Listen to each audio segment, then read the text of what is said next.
మరి నన్ను కొట్టమని నిన్ను రెచ్చగొడుతుంటే ఏమనాలి? బాటిల్లో నీరు, బాటిల్లో నీరు. ఏంటి బాటిల్ నీరు కావాలా? అది కదబ్బా, బాటిల్లో నీరు, బాటిల్లో నీరు. బాటిల్లో ఉన్నంత వరకే.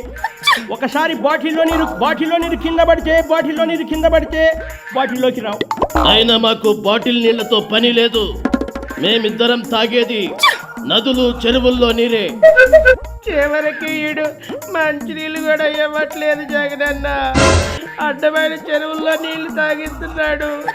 అదేమంటే డబ్బులు లేవంటున్నాడు. అసలు దీనంతటికి కారణమా బాబు? ఒక్క హామీ కూడా అమలు చేయడు. అదే ఈ జగనన్నను గెలిపించుంటే నీకు 15,000, నీకు 15,000.